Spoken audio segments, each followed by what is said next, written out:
Welcome to the Windows Computer and Technology channel. And one of the things that I got asked is about scams and how do you determine that something popping up is a scam or not. And these times of so many ways that they can actually go and get you. So one of them now with smartphones and text messaging, it's getting popular to have text messages with all sorts of scams going through. Offering to, deposit money for you, or you have some amount of money coming from something. And you might have a website, you might have an email about something that you're not sure because the bank is a bank that you go to, and it's the same bank sending you an email, and you're wondering, is it true? Is it what's fake? What is, how can I really know the true and the false of all of this? Well, the first thing that you should know is that any company, any bank, anything that you have, any government entity of some kind, the IRS, whatever, if you get info and you're not sure, contact them. This is the first thing to do. Take the phone. Don't click a link. Don't call the number on the screen. Find the number of the entity of the agency or whatever, or the bank or the company. Call them directly. Okay, just call them. If it's just an email, well, find their proper email. Once again, not the ones that are shown in whatever you see on your screen, and write to them and let them know. But in general, there are very, very specific things that you can actually look at that will tell you that it's a scam. Let's say you got a text message and it says, oh, this is the IRS, or this is your bank. We've made a mistake. We want to deposit $50 or $500 or whatever because we made a mistake. It's very simple. Without you giving very important personal information, it cannot happen. So they will ask for personal information that you should never give. They will ask you for, your birth date, your social security number, your bank account information with a password to your bank's website access, stuff like that.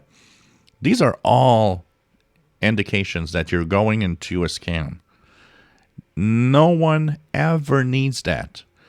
Remember that to deposit money in a bank account, you don't need any personal information about that person except a phone number to text or an email.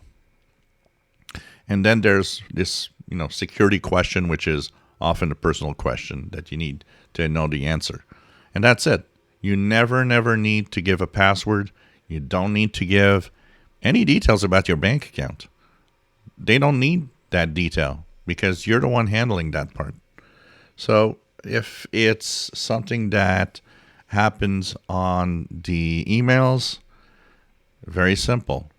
Without, once again, all the personal information, they can't do anything. You get an email, we just charged you $700 for this renewal or that renewal. Of course, it scares you because you get a message in your email. Remember, your email isn't private. Your email is something that's out there in the world. Just like your postal address, the address where you live, your civic address, isn't private. Anybody walking by knows that number, that street, and everything. They might not know what's behind it, but it's easy to find online. Emails are not private. I don't know why people think that emails are such an important private thing. They are really not. Think about sending an email to someone as speaking over a loudspeaker in a crowd. It's pretty much the way it works. So anytime it asks you for personal information that is just very personal, a password to access an account, your date of birth, your social security number, things like that, over an email, a text message, and so on, it is always a scam. This is the biggest takeaway. it just shows that it's a scam. Because honestly, those companies, if it's a bank, they already know that. Anyways, you gave them that info when you actually started to open a bank account. And to deposit money, like I said, you don't need any personal information. To deposit money, you only just send a link that tells you here's $50 to deposit, and the rest it's done in your bank's apps or so on. Do not fall for any personal information ever, ever, ever. It's always a scam. Once again, the best thing to do, whatever you get as information, whatever you get in your emails or text message and so on, just call or email with a known email. Or the best thing is to call that company or that bank, and never, never call the number you see on your screen with these links. Never, never give personal info. If you enjoy my videos, please subscribe, give us thumbs up. Thank you for watching.